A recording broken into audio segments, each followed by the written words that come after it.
दैत्यों के राजा बलि अपने दादा भक्त प्रहलाद की तरह ही महान, शक्तिशाली और बहुत दानी थे।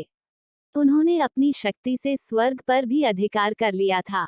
देवताओं की प्रार्थना पर भगवान विष्णु ने उन्हें सबक सिखाने और स्वर्ग को वापस दिलाने का निर्णय लिया। राजा बलि ने एक बार बहुत बड़ा यज्ञ, अश्वमेध यज्ञ आयोजित किया, जिसमें उन्होंने यह घोषणा की कि कोई भी याचक उनके पास से खाली हाथ नहीं जाएगा। इसी बीच भगवान विष्णु ने बौने ब्राह्मण वामना का रूप धारण किया और यज्ञ स्थल पर पहुंचे। वामन बहुत ही छोटे कद के, पर उनका तेज अद्भुत था। जब बलि ने उन्हें देखा तो उन्होंने आदरपूर्वक पूछा, हे ब्राह्मण, आप जो चाहें वो मांग सकते हैं, मैं आपको सब कुछ दूंगा। वामन ने मुस्कुराते हुए कहा, हे राजन, मुझे अधिक कुछ नहीं चाहिए, बस 3 पग 3 स्टेप्स जमीन दे दीजिए। जहां तक मेरे 3 पग पहुंचेंगे वह। यह सुनकर राजा बलि हंस पड़े।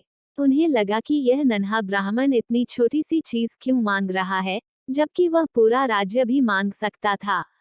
उन्होंने तुरंत वामन को 3 पग भूमि दान करने का संकल्प प्लेज ले लिया। जैसे ही बलि ने संकल्प लिया, छोटे वामन का आकार अचानक विशाल होने लगा।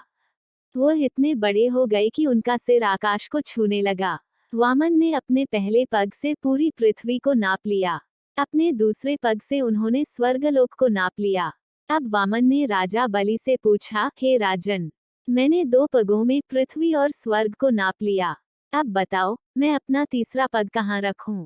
राजा बलि, जो अपना वचन निभाने वाले थे, उन्होंने सिर झुका लिया और विनम्रता से बोले, हे प्रभु, अब मेरे पास केवल मेरा शरीर ही शेष है। आप अपना तीसरा पग मेरे सिर पर रख दीजिए। भगवान वामन विष्णु ने बलि के सिर पर अपना तीसरा पग रखा और उन्हें सुतल लोक भेज दिया, जो स्वर्ग से भी श्रेष्ठ माना जाता है।